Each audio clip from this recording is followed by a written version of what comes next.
Hello friends, welcome to our channel. இன்னைக்கு வீடியோவில் என்ன பார்க்க போகிறோம் அப்படின்னு பார்த்தீங்கன்னா, எங்கள் வீட்டுக்கான பட்ஜெட் பிளானிங் தான் உங்களோட ஷேர் பண்ணிக்கலான்னு இருக்கேன். இப்போ நம்ம சேனலை தொடர்ந்து பார்த்துட்டு இருக்கவங்களுக்கு தெரியும், ஒவ்வொரு மாதமும் எங்கள் வீட்டுக்கான பட்ஜெட்டையும் உங்களோட ஷேர் பண்ணிட்டு வந்துட்டுருக்கேன். நாங்கள் எப்படி பட்ஜெட் போடுறோம், எப்படி அமௌண்ட்டை பிரித்து சேமிப்புக்கும் செலவுகளுக்கும் எடுத்து வைக்கிறோம் அப்படிங்கிற எல்லாமே உங்களோட ஷேர் பண்ணிக்கிட்டு இருக்கேன். ஏன்னு பார்த்தீங்கன்னா, பார்க்குற வியூவர்ஸ்க்கு ஒரு சின்ன டிப்பு அதிலேருந்து கிடைச்சது அப்படின்னா, அதை நீங்களும் ஃபாலோ பண்ண ஆரம்பிக்கலாம் அப்படிங்கிறதுக்காக மட்டும்தான். அதே மாதிரி நிறைய சப்ஸ்கிரைபர் பார்த்தீங்க அப்படின்னா, அவங்களுடைய வருமானத்தை சொல்லி அதற்கான பட்ஜெட்டும் பிளான் பண்ணி கேட்குறீங்க. அதுவும் நான் செய்து கொடுத்துட்ருக்கிறேன். உங்களுக்கு விருப்பம் இருக்குது அப்படின்னா கண்டிப்பாக உங்களுடைய வருமானத்தை கமெண்ட்டாக சொல்லுங்கள். அதற்கான பட்ஜெட் பிளானிங்கை என்னால் முடிஞ்ச வரைக்கும் நம்ம ஒரு சீக்கிரமாக போஸ்ட் பண்ணுறதுக்கு ட்ரை பண்ணுறேன். இந்த வீடியோக்குள்ளே போகிறதுக்கு முன்னாடி நம்ம சேனலை பார்த்து சப்போர்ட் பண்ணியிருக்க உங்களோட துணை பேருக்கும் என்னுடைய மனமார்ந்த நன்றிகளை தெரிவிச்சுக்கிறேன். இது வரைக்கும் நம்ம சேனலை சப்ஸ்கிரைப் பண்ணலாம், எனக்காக சப்ஸ்கிரைப் பண்ணிட்டு பாருங்கள். வாங்க வீடியோக்குள்ளே போவோம். இன்றைக்கான பட்ஜெட் பார்த்தீங்க அப்படின்னா, இந்த வருஷத்துக்கான பட்ஜெட் பிளானிங்கை பிளான் பண்ணுறதுக்காக இந்த பிளானர் நான் வாங்கியிருந்தேன். இந்த பிளானர் நிறைய முறை உங்களோட ஷேர் பண்ணியிருக்கிறேன், ரிவ்யூவுமே போட்டிருக்கிறேன். பட் இதில் தான் பண்ணணும் அப்படிங்கிறதெல்லாம் கிடையாது. ஒரு சின்ன நோட்டு பேப்பர் நம்ம வீட்டில் பசங்களோடது இருந்தால் கூட ஒரு 10 நிமிஷம் ஒதுக்கணும் அப்படின்னா அந்த மாதத்துக்கான பட்ஜெட்டை நம்ம ஈஸியாக பிளான் பண்ணிட முடியும். அதே மாதிரி செலவு சேமிப்பு ரெண்டையும் எளிதாக நம்மளால் பண்ண முடியும். அதனால் கண்டிப்பாக பட்ஜெட் இது வரைக்கும் போடலை அப்படின்னா இந்த மாதிரி நீங்கள் ஒரு 10 நிமிஷம் ஒதுக்கி பட்ஜெட்டை போடுங்க. இப்போ எங்கள் வீட்டுக்கான பட்ஜெட்டை நம்ம பார்த்துடலாம். எங்களுக்கு பார்த்தீங்க அப்படின்னா மந்த்லி சேலரி தான். அதனால் அதுக்கு தகுந்த மாதிரி நான் பட்ஜெட்டை பிளான் பண்ணியிருக்கிறேன். இந்த பட்ஜெட் பிளானிங்கில் நம்ம நம்ம எங்களுடைய எக்கனாமிஸ்ட் சொல்கிற ஃபார்முலாவை கண்டிப்பாக ஃபஸ்ட்டு ட்ரை பண்ண முயற்சி பண்ணணும். இப்போ 50, 30, 20 அப்படிங்கிறது தான். 50% அப்படிங்கிறது நீட்ஸு, 30% அப்படிங்கிறது வான்ஸு, 20% சேவிங்க்கு அப்படிங்கிறது. இப்போ நீட்ஸு அப்படிங்கிறது கண்டிப்பாக இந்த அத்தியாவசிய தேவைகள் அப்படின்னு சொல்லுவோம் இல்லைங்களா, இந்த தேவை கண்டிப்பாக இருக்கும். இது இல்லாமல் நம்மளால் இருக்க முடியாதுங்கிறது தான் நீட்ஸு. வான்ஸ் அப்படிங்கிறது பார்த்திங்கன்னா அதுவும் தேவைகள் தான். பட் இது இல்லாமல் ஒரு மாதம் இல்லைனா பரவாயில்ல, அடுத்த மாதம் பண்ணலாம், அதுக்கு அடுத்த மாதம் கொஞ்சம் தள்ளி போடக்கூடிய விஷயங்கள் இதில் வான்ஸில் வரும். 20% சேவிங் அப்படிங்கிறது கண்டிப்பாக நம்ம செய்ய வேண்டிய ஒரு சேவிங்கு. நம்ம பட்ஜெட் பிளானிங் இப்போ தான் பிளான் பண்ண போகிறோம் அப்படின்னா கண்டிப்பாக உடனே பண்ண முடியாது. அதுக்கு ஒரு 2 மாதத்துலேருந்து ஒரு 6 மாதம் வரைக்கும் தொடர்ந்து நம்ம அதை ட்ரை பண்ணோம் அப்படின்னா தான் அதை நம்ம கரெக்டாக பண்ண முடியும். அப்போ தான் நம்ம எதுக்கு எவ்வளோ செலவாகுது அப்படிங்கிறத கண்டுபிடிச்சி அதுக்கு தகுந்த மாதிரி நம்ம பிளான் பண்ணிக்க முடியும். அதுவும் இல்லாமல் வரவு செலவு கணக்கு எப்படி நாங்கள் எழுதுகிறோம் அப்படிங்கிறதையும் உங்களுக்கு தெரிஞ்சுக்கணும். இல்லை வரவு செலவு கணக்கு இனிமேல் தான் நாங்கள் கற்றுக்க போகிறோம் அப்படிங்கிறவங்களும் உங்களுக்கு விருப்பம் இருக்குன்னா கண்டிப்பாக கமெண்ட்டில் சொல்லுங்கள். நான் அடுத்தடுத்த வீடியோவில் வரவு செலவு கணக்குகள் எப்படி எழுதி வச்சு நம்ம பட்ஜெட்டை பிளான் பண்ணலாம் அப்படிங்கிறதுக்கான ஐடியாவும் உங்களோட ஷேர் பண்ணிக்கிறேன். இப்போ இதில் பார்த்தீங்க அப்படின்னா திரும்பவும் இங்கே ஒரு இதை நான் ஷேர் பண்ணியிருக்கிறது காரணம் பார்த்தீங்க அப்படின்னா இதுதான் நாங்கள் ஃபாலோ பண்ணுறது. என்னென்னா 50% பார்த்தீங்க அப்படின்னா நீட்ஸுக்கு, 30% சேவிங்க்கு, 20% வான்ஸுக்கு. நான் ஏன் பார்த்தீங்கன்னா நாங்கள் ஒரு 15 இயர்ஸாக நான் பட்ஜெட்டை பிளான் பண்ணிட்டு இருக்கேன். அதனால் பார்த்தீங்க அப்படின்னா நான் கொஞ்சமாக நான் கற்றுக்கிட்டு இந்த 20% சேவிங்காகவும் 30% சேவிங்காகவும் 20% வான்ஸுக்காகவும் நான் மாற்றி அமைச்சு இதை நான் ஒரு லாஸ்ட் 5 இயர்ஸாக ஃபாலோ பண்ணிட்டு இருக்கிறேன். அது எனக்கு சக்ஸஸும் ஆகிட்டு இருக்கு. அதனால் நம்ம எடுத்த உடனே இதை மாற்றிக்க முடியுமா அப்படின்னா கண்டிப்பாக முடியாது. அதனால் இதை கொஞ்சம் கொஞ்சமாக நம்ம மாற்றிக்கிறதுக்கு ட்ரை பண்ணோம் அப்படின்னா கண்டிப்பாக இந்த மாதிரி மாற்றங்கள் நம்மளுக்கு வரும். ஒரு குறிப்பிட்ட ஏஜ் வரைக்கும் பார்த்தீங்க அப்படின்னா 40% சேமிக்கணும். அதுக்கப்புறம் பார்த்தீங்க அப்படின்னா ஒரு 30%, அதுக்கப்புறம் 20%, 10% இந்த மாதிரி சேமிக்கிறதுக்கு ட்ரை பண்ணலாம். ஃபஸ்ட்டு சேமிக்க ஆரம்பிக்கிறவங்க ஃபஸ்ட்டு நீங்கள் 10%லேருந்து ஸ்டார்ட் பண்ணி அதுக்கப்புறம் உங்களால் எவ்வளோ முடியுதோ அதை நீங்கள் சேவ் பண்ணுங்கள். ஃபஸ்ட்டு எங்கள் வீட்டில் பார்த்தீங்க அப்படின்னா மந்த்லி கோல் அப்படின்னு சொல்லிட்டு ஒரு கோலை ஃபிக்ஸ் பண்ணிக்குவோம். அதாவது மணி சேவிங் சேலஞ்ச் ஒரு மாதத்தில் நம்மளுடைய செலவுகள்லேருந்து கண்டிப்பாக 2000 ரூபாய் சேமிச்சிடணும் அப்படின்னு சொல்லிட்டு இப்போ பார்த்தீங்க அப்படின்னா நம்ம சேனலில் ஒவ்வொரு மாதமும் மணி சேவிங் சேலஞ்ச் நான் உங்களோட ஷேர் பண்ணிட்டு இருக்கேன் இல்லையா. இது போன மாதம் செய்த மணி சேவிங் சேலஞ்சு, காலண்டர் சேமிப்பு, இந்த மாதிரி ஏதோ ஒரு சேமிப்பை எடுத்து நான் மணி சேவிங் சேலஞ்சாக பண்ணிட்டு இருப்பேன். அதையும் உங்களோட நான் ஷேர் பண்ணிட்டு வந்துட்டு தான் இருக்கேன். அதுவும் எல்லாம் பார்க்கணும் அப்படின்னா கண்டிப்பாக நம்ம சேனலில் மணி சேவிங் சேலஞ்சுன்னு ஒரு பிளேலிஸ்ட் இருக்கும், ஒரு முறை விசிட் பண்ணி பாருங்கள். அடுத்தது கோல்டு சேவிங் சேலஞ்சு அப்படிங்கிறது நம்ம சேனல்லேயே நான் ஒவ்வொரு மாதமும் கோல்டு சேவிங் சேலஞ்சை அச்சீவ் பண்ணிவிட்டு உங்களோட ஷேர் பண்ணிட்டு இருக்கேன். அது மாதிரி இந்த மாதத்துலேயும் ஒரு 1/2 கிராமாவது வாங்கிடணும் அப்படின்னு நான் நினச்சிருக்கேன். முடியுதா அப்படிங்கிறத கண்டிப்பாக அடுத்தடுத்த வீடியோவில் ஷேர் பண்ணுறேன். அடுத்து பார்த்தீங்கன்னா அவாய்ட் ஷாப்பிங் அப்படிங்கிறது. இப்போ ஷாப்பிங் அப்படிங்கிறது பார்த்தீங்க அப்படின்னா ஒரு சில மாதங்களில் கண்டிப்பாக நம்ம செய்தே ஆகணும். இப்போ தீபாவளி வருதுன்னா கண்டிப்பாக அதற்கான பர்ச்சேஸ் இருக்கும். இப்போ லாஸ்ட் மந்த் பார்த்தீங்க அப்படின்னா ஆடி ஆஃபர் போட்டிருந்தாங்க, அதுலேயும் கொஞ்சம் பர்ச்சேஸ் பண்ணணும். அந்த மாதிரி இருக்கும்போது சில மாதங்களில் கண்டிப்பாக இந்த மாதத்தில் எந்த ஒரு ஷாப்பிங்கும் நம்ம பண்ணக்கூடாது அப்படின்னா அந்த மந்த்தில் நான் பிளான் பண்ணிடுவேன். அதை நான் ட்ரை பண்ணிட்டு இருக்கேன். மேக்ஸிமம் அதை சக்ஸஸும் பண்ணிகிட்ருக்கேன். இந்த மாதிரி மந்த்லி கோல் கண்டிப்பாக நீங்களுமே பண்ணிக்கோங்க. இப்போ நான் ஃபஸ்ட்டு எப்போவுமே நம்ம சேவிங்க்கு அப்படின்னு எடுத்து வச்சுருவோம் இல்லைங்களா, அதனால் நான் சேவிங் தான் உங்களோட ஃபஸ்ட்டு காமிக்கிறேன். 30% சேவிங் நான் எப்படி பண்ணுறேன் அப்படின்னு பார்த்தீங்கன்னா ஃபஸ்ட்டு எமர்ஜென்சி ஃபண்டுக்கான பணம் போஸ்ட் ஆஃபீஸில் நான் போட்டு வச்சுருவேன். அடுத்தது பார்த்தீங்க அப்படின்னா போஸ்ட் ஆஃபீஸ்லேயே insurance, PLI postal life insurance அப்படின்னு போட்டிருக்கோம். கண்டிப்பாக நான் ஏர்னிங் பர்சனாக இருக்கிறதுனால நம்மளுக்கு ஏதாவது ஒரு இன்சிடென்ட் அப்படின்னா கண்டிப்பாக ஃபேமிலி சேஃப்டியாக இருக்கணும் அப்படிங்கிறதுக்காக போஸ்டல் லைஃப் இன்சூரன்ஸ் நான் போட்டிருக்கேன். இது ஒரு ஒரு லாங் டேர்மில் நம்மளுக்கு வந்து ரிட்டையர் ஆகிற ஸ்டேஜில் கிடைக்கிற மாதிரியான ஒரு இன்சூரன்ஸு. அடுத்தது பார்த்தீங்கன்னா, போஸ்ட் ஆஃபீஸில் என்னோட பொண்ணுக்கு வந்து ஃபீமேல் சைல்டு இருக்காங்க அப்படின்னா, அவங்களுக்கு செல்வ மகள் சேமிப்பு திட்டம் வந்து போடணும். இது வந்து ஒரு நல்ல ஒரு பெனிஃபிட்டான ஒரு சேவிங்கு.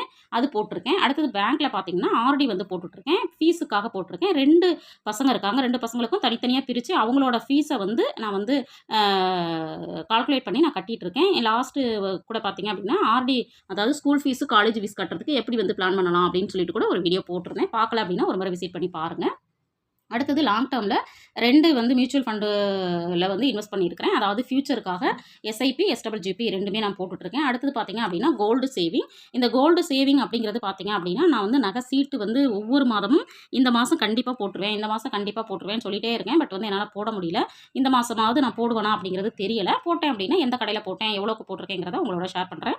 அடுத்தது பார்த்தீங்கன்னா, தங்கமயிலில் இருக்கக்கூடிய டிஜி கோல்டில் நான் வந்து இன்வெஸ்ட் பண்ணிட்டுருக்கிறேன். இதுவுமே வந்து ஆல்ரெடி நிறைய வீடியோஸ் வந்து நான் உங்களோட ஷேர் பண்ணிட்டேன். டிஜி கோல்டில் எப்படி சேவ் பண்ணுறது அப்படின்னு. கண்டிப்பாக வந்து குறைவான வருமானம் இருக்கிறவங்களுக்கு இது ஒரு நல்ல ஆப்ஷன். ஏன்னா ஒரு ரூ. 100 இருந்தால் கூட நம்ம வந்து என்ன பண்ண முடியும், தங்கம் வாங்க முடியும். ஒரு ரூ. 1000 சேமித்து வச்சு பண்ணலாம் அப்படிங்கிறப்போ உங்களுக்கு வந்து பணம் செலவாயிடும்னு பயம் இருக்கிறவங்க கண்டிப்பாக டிஜி கோல்டில் ஒரு ரூ. 100 சேமிக்க முடியும். அடுத்தது பார்த்தீங்கன்னா, கோல்டு பாண்டு, சாவரின் கோல்டு பாண்டுன்னு சொல்லிட்டு ஒரு இது வந்து நம்ம வந்து ஆல்ரெடி வந்து பண்ணியிருக்கிறோம். இப்போ வந்து ரீசெண்டாக வந்து ஆர்பிஐ வந்து சேல் பண்ணலை. பண்ணும்போது வாய்ப்பு இருந்தால் இதில் நம்ம பண்ணிக்கலாம். கோல்டு பாண்டு பற்றியும் பார்த்தீங்கன்னா தெரிஞ்சுக்கணும்னு நினச்சிங்கன்னா கமெண்ட்டில் சொல்லுங்கள். நான் தனி வீடியோ உங்களோட ஷேர் பண்ணுறேன். அடுத்து பார்த்தீங்கன்னா, உண்டியல் சேவிங். இந்த உண்டியல் சேவிங்கில் பார்த்தீங்க அப்படின்னா, நான் அங்கே வந்து குலதெய்வ கோயிலுக்கு வருஷத்தில் ஒரு முறை போவோம். அது இல்லாமல் டூர் வந்து ஒரு முறை போவோம். அதுக்காக வந்து நான் வந்து உண்டியலில் தான் சேவ் பண்ணிகிட்ருக்கிறேன். இந்த மாதிரி நம்ம சேவ் பண்ணிவிட்டு அதை வச்சு நம்ம செலவுகள் பண்ணும்பொழுது நம்மளுக்கு வந்து ஈஸியாக இருக்கும் அப்படிங்கிறதுக்காக. அடுத்தது பார்த்தீங்கன்னா, சில்ட்ரன்ஸோட பையன், பொண்ணு 2 பேருக்கும் அவங்களோட பர்த்டே அன்னைக்கு பர்த்டேக்கான செலவுகளுக்கு ட்ரெஸ்ஸு, அப்புறம் வந்து பார்த்தீங்க அப்படின்னா கேக்கு, அதோட செலவுகளுக்கு வந்து உண்டியல்ல நான் வருஷம் வருஷம் ஓப்பன் பண்ணுற மாதிரி உண்டியல்ல சேவ் பண்ணிட்டுருக்கேன். அதுவுமே பார்த்தீங்கன்னா ஆல்ரெடி நான் உங்களோட ஷேர் பண்ணியிருக்கிறேன். அடுத்தது பார்த்தீங்கன்னா, நான் ஒரு உண்டியல் வந்து வச்சு சேவ் பண்ணிட்டுருக்கேன். இது எதுக்குன்னா, தீபாவளி அப்போ மொபைல் வாங்கலாம் அப்படின்னு சொல்லிட்டு சேவ் பண்ணிட்டுருக்கேன். அதுவுமே இந்த மாதிரி நான் வந்து இதை எல்லாத்துலேயும் சேர்த்து தான் நான் வந்து 30% வந்து சேவ் பண்ணிட்டுருக்கேன். இப்போ அடுத்தது பார்த்தீங்க அப்படின்னா, எங்களுடைய எக்ஸ்பென்சஸை வந்து காமிக்கிறேன். எக்ஸ்பென்சஸ் பார்த்தீங்கன்னா, டெய்லி செலவுகளுக்கு ஃபஸ்ட்டு வந்து ₹1000 வந்து நான் எடுத்து வச்சுருவேன். அடுத்தது வார செலவுகளுக்கு பார்த்தீங்க அப்படின்னா, இப்போ வந்து வெஜ்ஜு அப்படின்னா ரூ. 300, ஒரு வாரத்துக்கு ரூ. 300, 4 வாரத்துக்கு ரூ. 1200. இப்போ என்பி அப்படின்னு பார்த்தீங்கன்னா, நான் ரூ. 400 போட்டிருக்கேன். நீங்கள் பார்க்குற வியூவர்ஸ் கேட்கலாம், ரூ. 400 போதுமானதா இருக்குமா அப்படின்னு. பட் வந்து ஒரு வாரம் ஃபிஷ்ஷு, ஒரு வாரம் வந்து மட்டன், ஒரு வாரம் சிக்கன், ஒரு வாரம் முட்டை அப்படின்னு எடுத்தோம்னா கண்டிப்பாக இது வந்து போதுமானதா இருக்குது எங்களுக்கு. அதனால தான் நான் வந்து ரூ. 1600 போட்டிருக்கேன். அடுத்தது ஃப்ரூட்ஸ் அண்ட் ஸ்நாக்ஸுக்கு ஒரு வாரத்துக்கு ரூ. 400 அப்படின்னா 4 வாரத்துக்கு ரூ. 1600. டோட்டலாக பார்த்தீங்கன்னா ரூ. 4400. பட் வந்து இதில் வந்து கொஞ்சம் கூடுதலாகவும் ஆகலாம், கொஞ்சம் குறைவாகவும் ஆகலாம். பட் வந்து இந்த அமௌண்ட்டுக்குள்ளே தான் நாங்கள் வந்து செலவுகளை வந்து பிளான் பண்ணி பண்ணிகிட்ருக்கோம். அடுத்தது வந்து மந்த்லியில் பார்த்தீங்க அப்படின்னா ரெண்ட் வந்து 6500 அப்படின்னு சொல்லிட்டு நாங்கள் வந்து பே பண்ணிகிட்ருக்கோம். இது வந்து ஆன்லைனில் பே பண்ணிவிடுவோம். அது இல்லாமல் சில மாற்றங்கள் வந்து இந்த மாதத்தில் நான் வந்து என்னுடைய செலவுகளில் பண்ணியிருக்கேன். அதையுமே உங்களோட ஷேர் பண்ணுறேன். இப்போ வந்து கிராசரிக்கு பார்த்தீங்க அப்படின்னா லாஸ்ட் மந்த் வரைக்கும் 3000 நான் போட்டிருந்தேன். பட் வந்து 3000 விலைவாசி ஏற்றத்தினால போதுமானதா இல்லை அப்படிங்கிறதுனால ஒரு ₹500 கூடுதலாக நான் வந்து சேர்த்துருக்கேன். நிறைய பேர் கேட்குறீங்க, ₹3500 நீங்கள் வந்து ரைஸுக்கான பணம் ஒதுக்க மாட்டேங்கிறீங்க அப்படின்னு. பட் வந்து எங்கள் வீட்டில் ரைஸும் வந்து இந்த கிராசரியிலேயே தான் வாங்குவோம். எப்படின்னா, ஒரு மாதம் வந்து மளிகை ஜாமான் குறைவாக வாங்கும் பொழுது நாங்கள் வந்து அரிசி எடுத்துருவோம். அரிசி வாங்காத மாதத்தில் வந்து மளிகை ஜாமான் ஜாஸ்தியாக வாங்கி வச்சுருவோம். இது வந்து எங்களுக்கு வந்து டேலி ஆகிறதுனால இது வந்து கரெக்டாக இருக்குது எங்களுக்கு. பால் பார்த்தீங்க அப்படின்னா, லாஸ்ட் மந்த்து நான் வந்து 900 மட்டும் தான் போட்டிருந்தேன். பட் வந்து அது எங்களுக்கு போதுமானதா இல்ல. கொஞ்சம் கூடுதலா செலவான மாரி இருந்ததுனால, ரூ. 1200 திரும்பவும் வந்து நான் வந்து அலாட் பண்ணிட்டேன். 30 நாளைக்கு ரூ. 40 வாங்குறோம் அப்படின்னா, நம்மளுக்கு வந்து ரூ. 1200 வருது. அடுத்தது பெட்ரோல் பார்த்தீங்கன்னா, ரூ. 1200 போட்டிருக்கேன். அடுத்தது பார்த்தீங்கன்னா, கேஸுக்கு வந்து ரூ. 600 போட்டிருக்கேன். பட் வந்து ஒவ்வொரு மாதமும் நான் வந்து ரூ. 600 அப்படிங்கிறத இதுவரைக்கும் சேமிச்சுட்டு இருக்கிறதுனால அதே அமௌண்ட் இப்போ வந்து நம்மளுக்கு செலவு வந்து கேஸோட ரேட் வந்து குறைஞ்சிருந்தாலும், இந்த 600 அப்படின்னு எடுத்து வைக்கும்பொழுது எனக்கு இதில் வந்து ஒரு ரூ. 300 சேமிப்புக்கு கிடைக்குது அப்படிங்கிறதுனால நான் இதை அப்படியே வந்து மெயின்டைன் பண்ணிட்டுருக்கேன். அடுத்தது வந்து மெடிக்கல் எமர்ஜென்சிக்கு 500 போட்டுட்ருந்தேன். இப்போ 2 பசங்களுக்கும் பார்த்தீங்க அப்படின்னா, அடுத்தடுத்து ஏதாவது ஒரு இஷ்யூஸ் வந்துட்டே இருக்கிறதுனால, சரி ₹1000 இன்க்ரீஸ் பண்ணிடலாம் அப்படின்னு சொல்லிட்டு ரூ. 1000 அப்படின்னு சொல்லிட்டு ஒதுக்கியிருக்கிறேன். அடுத்தது பார்த்தீங்கன்னா, மொபைல் ரீசார்ஜுக்கு மாதத்துக்கு ரூ. 500, 3 மாதத்துக்கு ரூ. 1500 அப்படிங்கிறப்ப எங்கள் வீட்டில் 2 மொபைலுக்கும் 750க்கு ரீசார்ஜ் பண்ணோம்னா 3 மந்த்துக்கு கரெக்டாக இருக்குது.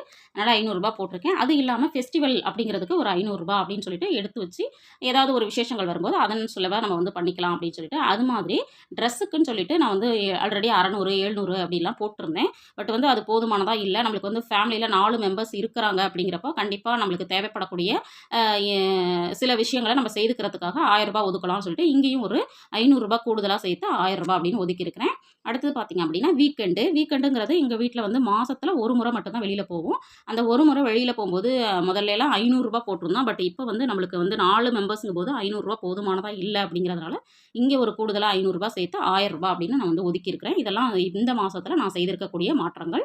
அடுத்தது பார்த்தீங்கன்னா, அதர்ஸ்ன்னு ஒரு ரூ. 1000 போட்டிருக்கிறேன். அன்எக்ஸ்பெக்டட் அப்படிங்கிறதுல வந்து ஒரு ரூ. 1000 நம்ம வந்து எடுத்து வச்சுக்கணும் அப்படின்னு சொல்லிட்டு எடுத்து வச்சிருக்கேன். ஏதாவது ஒரு வீட்டுக்கு ஒரு விசேஷம்னு சொல்றாங்க அப்படின்னா, கண்டிப்பா ஒரு பர்த்டே பார்ட்டி சொல்றாங்கன்னா, அங்க நம்ம போ வேண்டியது இருக்கு. இந்த மாதிரி அன்எக்ஸ்பெக்டடா நடக்கக்கூடிய விஷயங்களுக்கு கண்டிப்பா நம்ம கையில பணம் இருக்கணுங்கிறதுக்காக அதுக்கு ஒரு ரூ. 1000 அப்படின்னு சொல்லிட்டு ஒதுக்கியிருக்கிறேன். இதெல்லாம் இல்லாம நான் வந்து புதுசா இந்த மாசத்துல மை செல்ஃப் அப்படின்னு போட்டு ஒரு ரூ. 1000 ஒதுக்கியிருக்கிறேன். கண்டிப்பா பட்ஜெட் போடுற பெண்களா இருந்தாலும் சரி, ஆண்களா இருந்தாலும் சரி, உங்களுக்குன்னு ஒரு அமௌண்ட்ட ஒதுக்கி வச்சுக்கோங்க. ஏன்னா, நான் வந்து இந்த மாதிரி பணத்தை எடுத்து வைக்காததுனால பார்த்தீங்கன்னா, நமக்கான ஒரு சின்ன தேவைகள் இருக்கு அப்படின்னா, அதை எந்த அமௌண்ட்லேருந்து எடுக்கிறது, எதுலேருந்து நம்ம செலவு பண்ணிக்கிறது அப்படின்னு வந்து ஒரு பெரிய கன்ஃப்யூஷன்ஸ் இருக்கு. அதனால கண்டிப்பா நமக்கான தேவைகள் அப்படிங்கிறதுக்கு ஒரு அமௌண்ட் வேணும் அப்படின்னு சொல்லிட்டு, நான் இந்த மாசத்துலேருந்து ஒதுக்கிடலாம் அப்படின்னு சொல்லிட்டு பிளான் பண்ணி, மை செல்ஃப்ன்னு போட்டு ரூ. 1000 ஒதுக்கியிருக்கிறேன். இந்த மாதிரி கொஞ்சம் கொஞ்சமா நான் வந்து மாடிஃபை பண்ணதுனால பார்த்தீங்கன்னா, இந்த மாசத்துக்கான பட்ஜெட்ல கூடுதலான அமௌண்ட் வந்து ஒதுக்க வேண்டியது இருக்கு. அதாவது ரூ. 12,500. அதாவது நம்மளுக்கு வந்து பார்த்தீங்க அப்படின்னா, இந்த வாடகை இல்லாம ஒரு ரூ. 12,500 இந்த மாத செலவுகளுக்கும், வார செலவுகளுக்கு ஒரு ரூ. 4,400, அடுத்தது தின செலவுகளுக்கு அப்படின்னு சொல்லிட்டு நான் வந்து ஒதுக்கியிருக்கிறேன். இப்படி தான் வந்து ஒதுக்கியிருக்கிறேன். ஆனா, இந்த மாத செலவுகள்லேருந்து கண்டிப்பா நான் வந்து மணி சேவிங் சேலஞ்ச் மூலமா பார்த்தீங்கன்னா, ஒரு ரூ. 2,000 ரூ. 3,000 வரைக்கும் கண்டிப்பா சேமிக்கணும் அப்படின்னு பிளான் பண்ணியிருக்கிறேன். அந்த பிளானுமே எப்படி சேமிக்கலாம் அப்படிங்கிறதுக்கான வீடியோ வந்து ஆல்ரெடி உங்களோட நான் இப்போ ஷேர் பண்ணியிருக்கேன். அதை வந்து பார்த்துக்கோங்க. அந்த மாதிரி நீங்களும் உங்க வீட்டுக்கான பட்ஜெட்டை பிளான் பண்ணும்போது எந்த மாதிரி சேமிப்புகளை பண்ணலாம் அப்படின்னு ஒரு சேலஞ்சை எடுத்து வச்சுட்டு அதை ட்ரை பண்ணீங்க அப்படின்னா கண்டிப்பா நீங்களும் சேமிக்க முடியும். நானும் சேமிச்சுட்டு உங்களோட ஷேர் பண்ணிக்கிறேன். இந்த வீடியோவில் சொல்லியிருக்கிற பட்ஜெட் பிளானிங் வந்து உங்களுக்கு யூஸ்ஃபுல்லாக இருந்திருக்கும் அப்படின்னு நினைக்கிறேன். வீடியோ பிடிச்சிருந்தனா கண்டிப்பாக லைக் பண்ண மறக்காதீங்க. இது வரைக்கும் நம்ம சேனலை சப்ஸ்கிரைப் பண்ணலைன்னா சப்ஸ்கிரைப் பண்ணிட்டு பக்கத்தில் இருக்கிற பெல் ஐக்கானை அழுத்தி ஆளுங்கிற ஆப்ஷனை கிளிக் பண்ணி வச்சுக்கோங்க. தேங்க்ஸ் ஃபார் வாட்சிங்.